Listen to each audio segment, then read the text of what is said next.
하나님 말씀 보겠습니다. 하나님 말씀 마가복음 15장 33절에서 41절까지입니다. 마가복음 15장 33절에서 41절까지.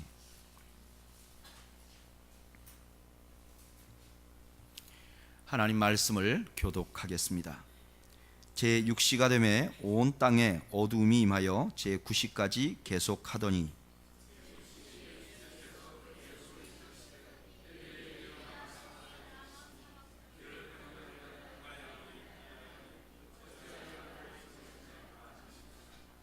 곁에 섰던 자 중 어떤 이들은 듣고 이르되 보라 엘리야를 부른다 하고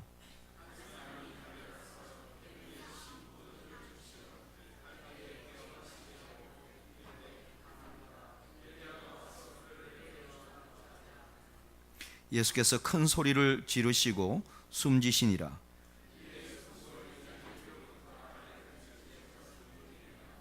예수를 향하여 섰던 백부장이 그렇게 숨지심을 보고 이르되 이 사람은 진실로 하나님의 아들이었도다 하더라.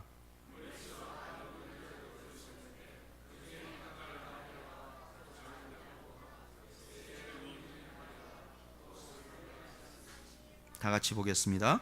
이들은 예수께서 갈릴리에 계실 때에 따르며 섬기던 자들이요 또 이 외에 예수와 함께 예루살렘에 올라온 여자들도 많이 있었더라. 아멘. 기도하겠습니다. 하나님 아버지 은혜 감사합니다. 오늘 저희들이 하나님 앞에 예배하고 하나님께 경배 드릴 수 있도록 은혜 주신 것 감사합니다. 예배드리러 나와 저희들의 물질의 일부를 하나님 앞에 올려드렸습니다. 하나님 드린 물질을 축복하시고 성도들 한 사람 한 사람 하늘의 신령한 복으로 땅의 풍요로운 복으로 갚아 주옵소서. 하나님 무엇보다 이 물질이 쓰일 때 하나님께서 더 강권적으로 역사하셔서 하나님께만 영광이 되도록 물질을 사용하는 저희 모두가 될 수 있도록 은혜를 베풀어 주시옵소서. 하나님 이제 저희가 주의 말씀을 듣고자 합니다. 친히 말씀으로 찾아오신 주님 저희들에게 말씀하시고 저희 모두가 주의 음성을 듣는 복된 시간 되게 하여 주시옵소서. 예수님의 이름으로 기도하옵나이다. 아멘. 우리 한국 교회가 하나님 앞에 여러 많은 축복을 받은 그런 교회입니다. 그런데 한국 교회가 하나님 앞에 받은 여러 축복 중에 가장 큰 것을 꼽으라고 하면 아마도 우리에게는 너무나 훌륭한 신앙의 선배들이 많이 있다는 것입니다. 다른 어떤 나라보다도 우리나라에 신앙에 아주 모범된 그런 성도들, 헌신된 신앙의 선진들이 많이 있었다는 것입니다. 때때로 이런 신앙의 선진들의 삶이 우리가 오늘 이 시간에 성경을 보고 성경을 이해하는 데도 큰 도움이 될 때가 있습니다. 오늘 본문이 바로 그런 본문 중에 하나입니다. 1940년대에 우리나라에 최봉석이라는 목사님이 사역을 하셨습니다. 이분 너무너무 유명한 분이죠. 예수천당, 불신지옥 이렇게 외치고 다니는 것을 우리나라에서 제일 먼저 하신 분이고요. 신학교 졸업할 때도 교수님들에게 나는 예수의 제자가 되려고 하는데 성경만 가지고 어떻게 나를 졸업을 안 시킬 수 있습니까? 그렇게 따지고 또 기도할 때 우리 교수님들이 다 나를 졸업시켜 주실 줄로 믿습니다 이렇게 기도를 했는데 교수님들이 아멘 하는 바람에 졸업장을 받았다는 이런 전설 같은 얘기도 있는 분이에요. 근데 이분이 사실 이렇게 허무맹랑한 일만 한 것이 아니라 신사참배를 반대하고 항일 운동도 상당히 많이 하신 분이셔서 6년 동안이나 옥고를 치르셨어요. 근데 옥에 갇혀서 이제 고문을 받을 때마다 이렇게 일본 형사가 때리면 그랬다 그럽니다. 예수천당, 또 때리면 또 예수천당 그렇게 얘기를 했다고 그래요. 그래서 그 일본 형사들이 입 다물라고 왜 이렇게 때릴 때마다 시끄럽게 구냐고 그랬더니 이분이 그랬다죠. 내 몸에는 다 예수님으로만 가득 차 있다. 그러니까 나를 때릴 때마다 내 몸에서 나올 거는 예수님밖에 없다. 그런 일화가 있습니다. 그런데 최봉석 목사님의 이 이야기가 오늘 본문을 이해하는데 너무너무 중요한 열쇠를 줘요. 오늘 본문을 보면 33절에 이렇게 시작해요. 제6시가 되면 온 땅에 어두움이 임하여 제9시까지 계속되더니, 성경의 어둠이라 하는 것은 하나님의 심판, 하나님 없는 세상의 절망, 이런 걸 나타냅니다. 그러니까 지금 아주 절망스러운 상태가 된 거예요. 예수님 십자가 사건을 우리가 이때까지 쭉 살펴봤는데 지금 이 시점이 가장 절망적인 순간이에요. 그때 예수님께서 뭐라고 말씀하시죠? 엘리 엘리 라마 사박다니, 나의 하나님 어찌하여 나를 버리셨나이까. 이 말씀은 특별히 예수님께서 십자가에서 하신 7마디 말 중에서 마태복음과 마가복음에 동시에 기록되어 있어요. 그러니까 그만큼 중요하다는 뜻이죠. 게다가 이 예수님께서 원래 쓰셨던 아람어, 히브리어에 약간 변형된 아람어를 그대로 표현했어요. 엘로이 엘로이 라마 사박다니. 이 말은 그냥 나의 하나님 어찌하여 나를 버리셨나이까 라고 기록해도 되는데, 굳이 이렇게 예수님께서 썼던 말씀을 직접 기록감을 통해서 많은 사람들이 이 말씀을 주목하도록 만든 것이죠. 그러니까 너무너무 중요한 말씀이에요. 그런데 이 말씀을 딱 보면서 서양의 신학자들은 읽자마자 시험이 들었어요. 왜 시험이 들었느냐? 이 예수님의 말씀이 시편 22편 1절하고 똑같아요. 시편 21편 1절 한번 읽어볼까요?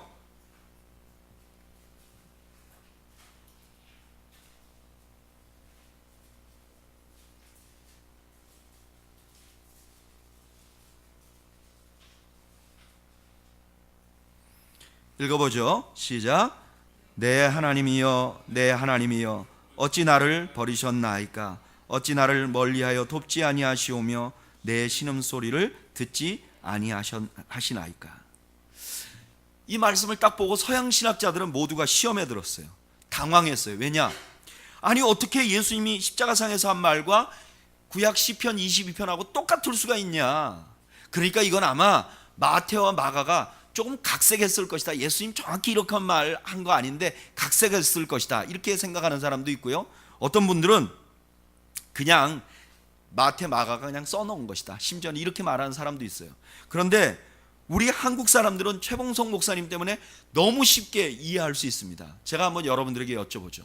예수님이 어떻게 해서 십자가상에서 마지막 말씀을 하실 때 시편 22편하고 똑같은 말씀을 하실 수 있었을까요?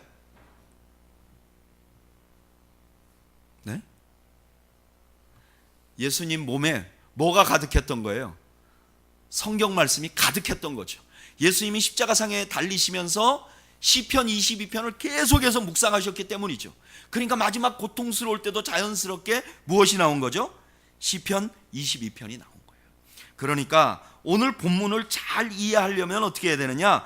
반드시 시편 22편의 조명 아래 이해를 해야 된다는 말이에요. 예수님의 나의 하나님 어찌하여 나를 버리셨나이까, 이 말씀은 시편 22편의 조명하에 이해를 해야 된다는 거예요. 그러면 시편 22편의 조명하에 오늘 본문을 이해하면 우리에게 이 본문은 어떤 의미가 있는가, 저를 의미를 오늘 살펴보면서 은혜를 나누고자 합니다. 저를 따라 하시죠. 첫째, 이 말씀은 무엇이 가장 극심한 고통인가를 알려줍니다.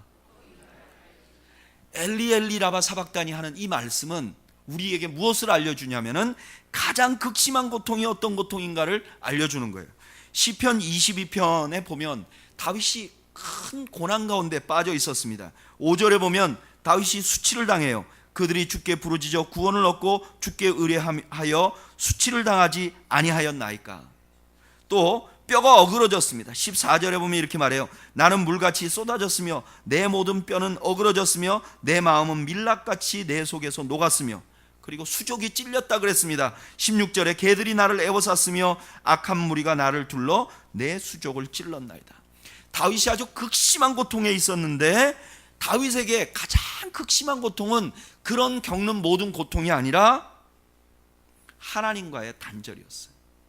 그래서 다윗이 시편 22편을 시작하면서 이렇게 말하는 거예요. 나의 하나님 어찌하여 나를 버리셨나이까. 이것이 주님께서 보여주시고자 하시는 의미이기도 합니다. 여러분, 예수님께서는 이때까지 십자가에서 큰 고통을 많이 당하셨어요. 이미 십자가를 지기 전에 채찍에 맞으셨어요. 그리고 모욕을 당했어요. 그런데 예수님께서 그 수많은 어려움과 고난을 당할 때 한마디도 하지 않으셨어요. 그런데 바로 이 시점에서 큰 소리를 지르면서 고통스러워하는 거예요. 왜 그렇게 고통스러워하는가? 그것은 하나님과 이제 단절되시기 때문에 그래요. 이것은 우리에게 놀라운 사실을 하나 알려주는데, 그것이 뭐냐면은 인간에게 있어서 가장 큰 고통은 하나님과 단절되는 것이다. 여러분, 식당마다 가면 이런 말이 붙어 있는 것을 볼 수가 있어요. 돈을 잃으면 조금 잃는 것이고, 명예를 잃으면 많이 잃는 것이고, 건강을 잃으면 전부 잃는 것이다. 그러니까 자기 식당에서 맛있는 거 먹고 건강하라, 이런 말이죠. 그런데 이 말이 어느 정도는 일리가 있는 말인데 딱 맞지는 않아요. 여러분, 돈을 잊어버리면 속상합니다. 그래서 돈 잊어버리는 것 때문에 우울증이 걸리는 경우도 있고, 돈 잊어버리는 것 때문에 자살을 기도하는 사람도 있어요. 그런데 돈이라는 것은요, 자기의 명예만 잘 지키고 있으면 언젠가는 회복할 수 있어요. 특별히 요즘 같은 신용사회에서는 자기 명예만 잘 지키고 있으면 언젠가는 물질을 회복할 수 있는 기회가 올 수 있다는 거예요. 얼마 전에 제가 친하게 지내는 목사님을 만났는데, 그 목사님 아들이 최근에 선을 봤어요. 그런데 그 목사님의 이제 사돈이 될지도 모르는 집이 어떤 집이냐면은, 저 미국의 그 어떤 작은 도시에서 햄버거 가게를 하시는 분이, 도너츠 가게를 하시는 분이세요. 그런데 이 도너츠 가게를 열었는데 완전히 그냥 한 3, 4년 동안에 수입이 하나도 없어서 거의 망해갈 뻔했답니다. 그런데 그 지역에 태풍 카타리나가 뭔가 와가지고 그 지역을 확 다 휩쓴 거예요. 근데 묘하게도 그 도너츠 가게만 전기가 들어왔대요. 다른 데 다 전기가 나갔는데, 그래서 이분들이 24시간 도너츠를 만들었답니다. 그래서 그 주변에 있는 주민들이 그 도너츠 가게에 와서 도너츠를 먹은 거예요. 거의 뭐 한 달 가까이를 24시간 도너츠를 만들고 그 지역 주민들이 도너츠를 먹었대요. 그래고 이분들이 그 집 도너츠에 입맛이 배버린 거예요. 그래서 그 뒤로부터 이 근처에는 어떤 그 브랜드 있는, 이름 있는 도너츠 가게가 들어와도 이기지 못하고, 이분 도너츠 가게에 온 주민들이 오고, 그때 그 고마움, 다 문 닫았는데 우리에게 먹을 것을 준 고마움 때문에 거기에 사람들이 몰려들기 시작해갖고, 지금은 그 형제간들이 다 그 근처에 있는 도너츠 가게를 해서 도너츠 가게로 떼부자가 됐다는. 여러분, 뭐 꼭 그런 일이 우리에게 있을지 안 있을지 모르지만, 돈이라는 게 이렇게 없어지기도 하고 있어지기도 하는 거죠. 그래서 돈을 잃으면 조금 잃는 거다, 이 말이 되는 거죠. 또 명예를 잃으면 많이 잃는 거다. 여러분, 이게 불명예스러운 일을 당하면 자살하는 사람들 많죠. 그런데 세상을 살다 보면 불명예스러운 일을 겪어도 그걸 극복하고 아주 훌륭하게 잘 된 사람들도 많이 있습니다. 특별히 연예인들을 보면 생각지도 않은 루머에 휩싸여서 완전히 자기 인생을 망친 것 같은데, 몇 년 후에 자기 영역에서 예술가의 혼을 불살아서 다시 재기하는 사람들도 많이 있죠. 그런데 건강을 잃으면 전부를 잃는 것이다 부터 문제가 있는 것 같아요. 여러분, 건강하지 못하면 재기하기 어려운 경우도 많이 있습니다. 그런데 건강하지 못한데도 잘하는 사람을 제가 꽤 많이 봤습니다. 특별히 목회자들 가운데서는 건강하지 못하기 때문에 더 영향력 있게 사역하는 분들을 제가 종종 봐요. 그 대표적인 사람이 얼마 전까지 온누리교회를 사역하셨던 하용주 목사님이세요. 하용주 목사님은 건강이 나빠지면서 하나님을 더 많이 의존했고, 하나님을 더 많이 의존하면서 그 교회가 더 영향력 있는 교회가 됐어요. 그러니까 건강을 잃어버려도 전부를 잃어버린 건 아니죠. 저는 오히려 이렇게 말하고 싶어요. 돈을 잃으면 조금 잃은 것이고, 명예를 잃으면 많이 잃은 것이고, 건강을 잃으면 전부를 잃은 것일 것이다. 그러나 하나님을 잃으면 영원히 잃어버려지는 것이다. 여러분, 생각해 보세요. 만약에 어떤 사람이 돈도 없고 명예도 없고 건강도 없어요. 그러나 하나님만 있으면 절대로 절망하지 않습니다. 그런 예는 얼마든지 있어요. 기독교 역사를 보면 초대교회 성도들 모두가 이랬어요. 예수님 때문에 돈도 잊어버리고 명예도 잊어버리고 건강도 잊어버렸지만 하나님을 믿는 믿음 하나로 그 모든 고난을, 핍박을 이기고 나아가고 절대 절망하지 않았죠. 제가 컴패션에서 일하면서 컴패션의 수혜국에 가보면 그게 너무너무 확실히 드러나요. 분명히 그 아이들은 돈이 없어요. 분명히 사람들에게 멸시를 받아요.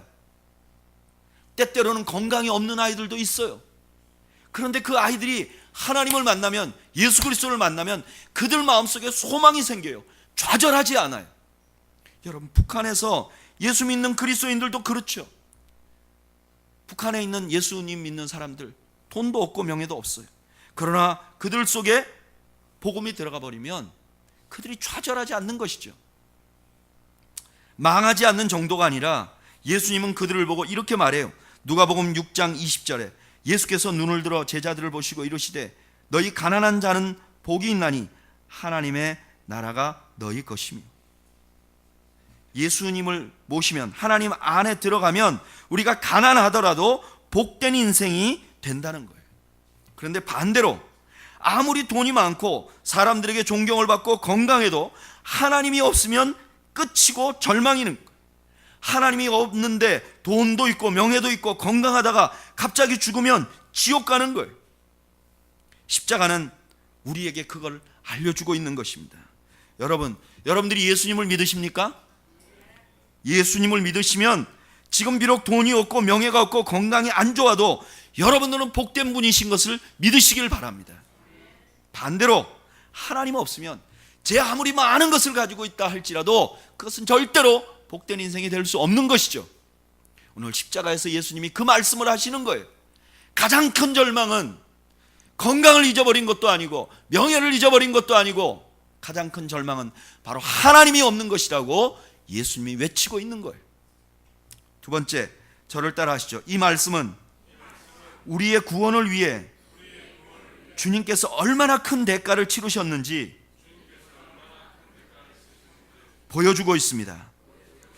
여러분, 그런데 예수님께서 왜 이렇게 큰 고통을 겪어야 합니까? 예수님 죄도 없으신 분인데 왜 십자가에서 하나님과 단절되는 이런 고난을 겪으셔야 했나요? 고린도후서 5장 21절이 대답을 해줘요. 우리 한번 찾아볼까요? 고린도후서 5장 21절.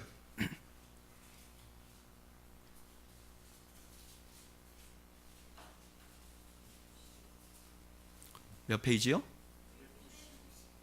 291페이지. 고린도후서 5장 21절.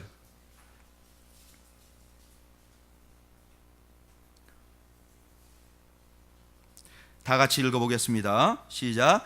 하나님이 죄를 알지도 못한 자로 우리를 대신하여 죄를 삼으신 것은 우리로 하여금 저의 안에서 하나님의 의가 되게 하려 하심이라. 아멘.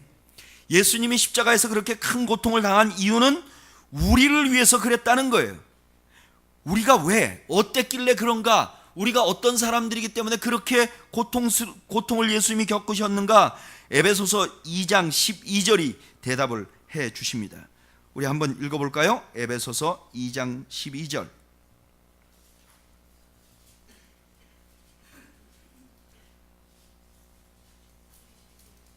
(311페이지)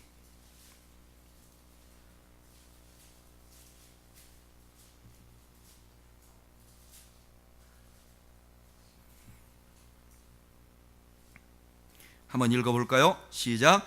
그때 너희는 그리스도 밖에 있었고 이스라엘 나라 밖의 사람이라 약속의 언약들에 대하여는 외인이요 세상에서 소망이 없고 하나님도 없는 자이더니. 우리가 어떤 사람들이었느냐? 우리가 바로 하나님 없던 자들이었다는 거예요. 아까 말씀드렸던 가장 절망적인 사람들이었다는 거예요.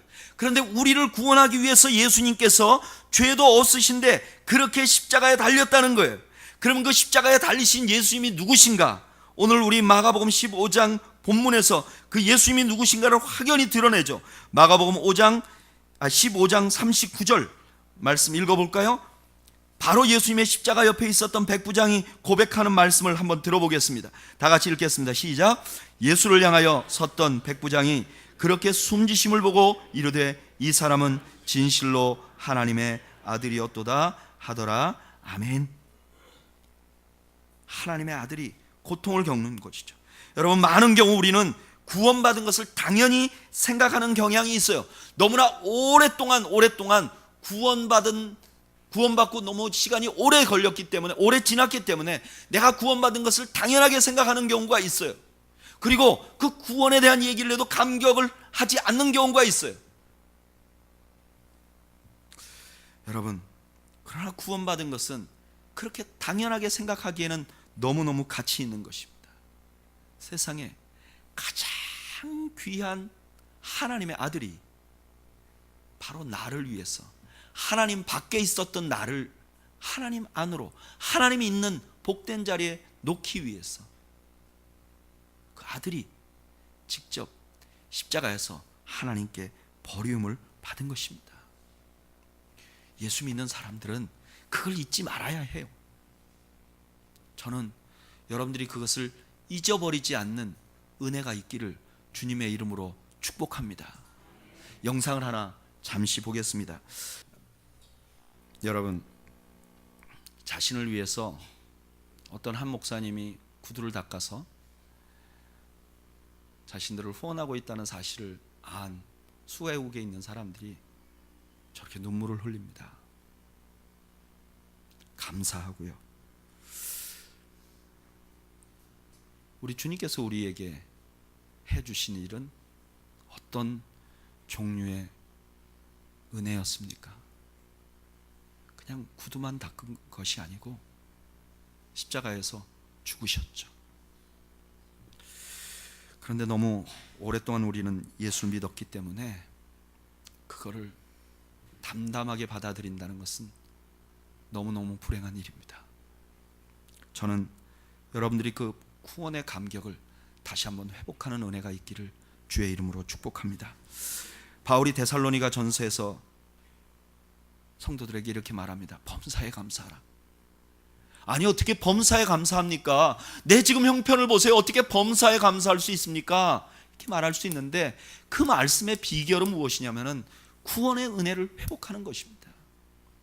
구원의 은혜가 너무 크기 때문에 다른 모든 것을 덮어버리는 거예요. 그래서 감사가 나오는 것이죠. 뿐만 아니라 주님의 이 구원의 은혜는 우리의 자존감을 회복하게 합니다. 여러분, 우리는 그만큼 소중한 존재예요. 하나님의 아들이 이 엄청난 고통을 동반하면서 우리를 구원해내신 것을 보면 우리는 얼마나 가치 있는 사람인지 모릅니다. 우리는 우리 스스로를 함부로 대해서는 안 돼요. 우리는 너무나 존귀한 사람들이에요. 우리가 얼마나 존귀한 사람들인가를 보여주는 하나의 사건이 있습니다. 우리 38절 말씀 한번 읽어볼까요? 38절 읽어보죠. 시작. 이에 성소 휘장이 위로부터 아래까지 찢어져 둘이 되니라. 아멘. 여러분, 이 일은 어떤 의미가 있는지 히브리서 6장 19절에서 20절이 설명해 줘요. 히브리서 6장 19절에서 20절 한번 읽어보겠습니다.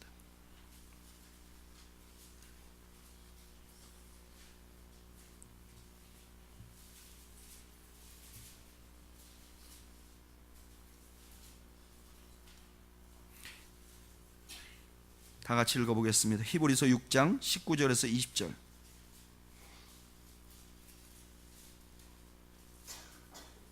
읽어보겠습니다. 시작.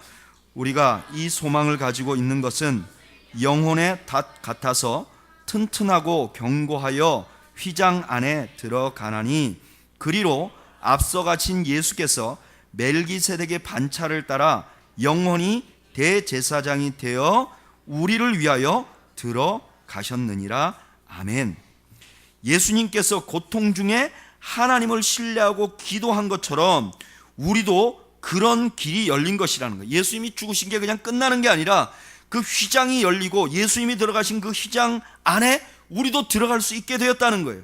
여러분, 그 휘장 안에 들어가 있는 그 장소의 이름이 무엇인가? 히브리서 4장 16절 한번 읽어볼까요?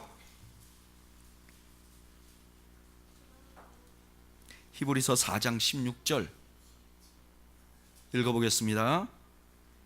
시작. 그러므로 우리는 긍휼하심을 받고 때를 따라 돕는 은혜를 얻기 위하여 은혜의 보좌 앞에 담대히 나아갈 것이니라. 늘 은혜를 주시는 보좌 앞에 담대히 나가서 기도할 수 있다는 거예요. 여러분, 그런데 이곳은 구약시대 때 대제사장이 1년에 한 번 들어가는 곳이에요. 여러분, 우리가 하나님 앞에 기도할 수 있다는 것은 구약시대 때는 대제사장이 1년에 한 번밖에 할 수 없었던 그 특권을 우리는 날마다 누리게 되었다는 거예요. 우리가 왕 같은 제사장이 되었다는 것은 그냥 단순한 의미가 아니에요. 예수님이 철저하게 십자가에 죽으시고 그 죽으신 대가로 우리가 얼마만큼 존귀한 자들이 됐느냐. 구약에는 대제사장이 1년에 단 한 번밖에 할 수 없었던 그 기도를 우리는 날마다 새벽마다 내가 있는 침상에서, 내가 있는 자리에서, 내가 있는 차 속에서 하나님 앞에 그 보좌 앞으로 나아갈 수 있게 되었다는 거예요. 그 보좌의 이름이 무엇인가? 은혜의 보좌예요. 우리가 나아가면 은혜로 우리를 대하겠다는 그런 이름을 가진 보좌에 우리가 날마다 나아갈 수 있게 되었다는 거예요. 여러분, 십자가는 우리에게 그 말씀을 하고 있는 거예요. 여러분들이 얼마나 존귀한 분들인지 잊지 마세요. 여러분들이 언제는 얼마나 존귀한 분들인지 잊지 마세요. 그리고 그 십자가의 은혜로 날마다 우리의 삶을 감사히 여기며 사세요. 세 번째로, 이 십자가의 말씀은 우리에게 무슨 말씀을 해주시는가? 저를 따라 하시죠. 이 말씀은 우리가 어떤 상황이 되어도 하나님을 철저히 신뢰해야 한다는 것을 알려줍니다. 여러분, 시편 22편의 큰 주제는 뭐예요? 내용을 보면 완전히 절망스러운 내용밖에 없어요. 그런 상황인데도 다윗은 하나님을 신뢰해요. 지금 예수님도 그러세요. 지금 예수님의 상황은 하나님이 버린 것 같은 상황이에요. 예수님이 하나님 어찌하여 나를 버리십니까? 이 말이 맞아요. 지금 버림받은 상황이에요. 절망적인 상황이에요. 소망은 없어 보여요. 그런데 그런 상황에서도 예수님이 하나님을 부르되 어떻게 부르죠? 나의 하나님, 나의 하나님. 이 말씀은 지금 이 순간에도 주님은 하나님을 신뢰하고 있다는 것을 보여주는 거예요. 여러분, 십자가의 삶이란 이런 거예요. 예수 그리스도를 믿고 십자가를 의지하고 사는 삶이라는 것은 어떤 것이냐? 상황이 아무리 어렵더라도 하나님을 신뢰하는 것이 바로 십자가를 지고 가는 사람들의 삶이에요. 너무나 많은 사람들은 상황을 보고 하나님의 마음을 읽어내요. 불행이 너무 많이 생기면 하나님이 나를 사랑하지 않는다고 생각해요. 그런데 성경은 그렇게 말하지 않아요. 성경은 하나님의 마음을 통해서 상황을 이해하라 그래요. 이것은 단순히 예수님의 말씀이 아니라 성경 전체가 하고 있는, 우리들에게 주는 메시지예요. 구약 성경에 보면 예레미야 선지자가 사역하던 시대는 이런 시대였어요. 나라가 망해버렸어요. 자기의 주변에 있는 수많은 유다의 인재들은 다 포로로 잡혀갔어요. 그들이 신앙처럼 느끼고 있었던 예루살렘 성이 무너져 버렸어요. 하나님을 예배하는, 영원히 거룩할 것 같은 그 하나님의 성전이 무너져 버렸어요. 너무나 많은 이스라엘 사람들은 상황을 보고 하나님이 우리를 버리셨다고 말했어요. 바로 그때 예레미야는 그들을 향해서 뭐라고 그랬는가? 예레미야서 29장 11절.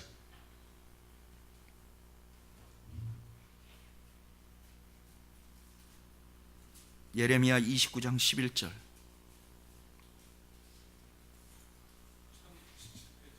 1097페이지.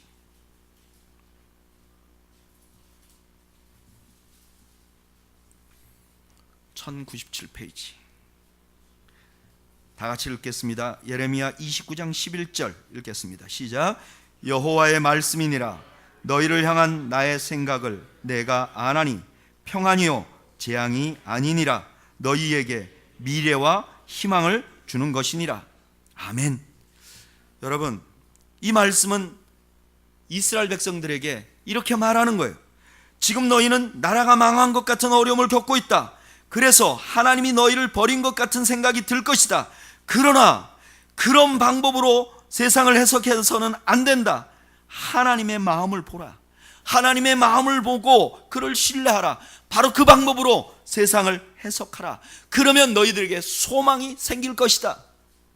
여러분, 이 말씀은 그때 예레미야의 말씀으로 끝난 게 아니에요. 제가 수많은 수혜국들을 다녀보잖아요. 컴패션에 가난한 아이들 만나보잖아요. 그들 중에서 뛰어나게 된 아이들, LDP라 그래서 리더들이 된 아이들을 모여서 저녁 식사를 해요. 그러면 아이들이 각자 자기들의 인생의 성경 구절을 하나씩 들고 나와서 얘기해요. 저는 여러분들에게도 인생의 성경 구절이 있기를 바랍니다. 여러분들의 인생을 붙들고 가는 성경 말씀이 있기를 바라요. 우리 그런 게 너무 없는 거예요. 그런데 이 아이들이 가지고 있는 이것이 내 인생의 성경 구절입니다 라고 말하는 성경 구절 중에 가장 많은 아이들이 붙드는 말씀이 이 말씀이에요. 그 아이들이 이 원리를 깨달은 거예요. 내가 태어난 나의 모습을 보면 너무나 어이가 없어요. 자라는 내 환경을 보면 너무나 어이가 없어요.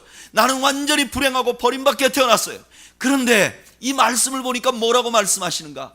하나님의 마음, 하나님의 마음을 보고 그 다음에 너가 처한 환경을 보라. 그러면 그 안에 소망이 생길 것이라고 말씀하는 거예요. 십자가가 우리에게 그런 메시지를 주는 거예요. 예수님께서 십자가에 달리시면서 봐라, 나보다 더 절망스러운 상황이 어디 있는가? 나보다 더 희망이 없는 상황이 어디 있는가? 그러나 이때도 하나님의 마음을 보고 하나님의 심장을 보고 그 마음을 통해서 나의 삶을 해석하면 그 안에서 또 소망이 생기는 것이다. 그 메시지를 우리에게 주고 있는 거예요. 여러분, 여러분들의 삶으로, 여러분들의 삶에 생긴 모습 때문에 여러분들의 삶을 평가하지 마세요. 그걸로 하나님의 마음을 평가하지 마세요. 내가 좀 잘 되면 하나님이 나를 사랑하는 것 같고, 내가 잘 못되면 하나님이 덜 사랑하는 것 같은 방법으로 세상을 보지 마세요. 오히려 반대로 하나님이 나를 얼마나 사랑하시는지 십자가를 보면 우리가 너무 알 수 있잖아요. 십자가를 보면 하나님의 사랑을 알 수 있잖아요. 그 십자가를 통해서 나의 현재 삶을 바라보세요. 그러면 각자가 알 수 없는 소망이 우리 마음속에서 생겨나는 거예요. 여러분, 오늘 십자가상에서 주님께서 하신 말씀, 바로 이런 말씀을 알려주는 거예요. 우리에게 가장 큰 절망이 무엇인지, 그리고 그곳에서 우리를 건지시기 위해서 주님이 무엇을 하셨는지, 그리고 그 주님의 십자가에 치르신 대가를 바라보면서 하나님을 끝까지 신뢰해 나가기로 결정하는 것, 이것이야말로 성도들이 가져야 할 소망이요 삶의 자세라는 것을 알려주는 것이에요. 저는 우리는 교회 성도들 모두가 이 십자가의 말씀대로 어떤 상황에서도 절망하지 않는 소망을 갖는 여러분들이 되시기를 주님의 이름으로 축복합니다.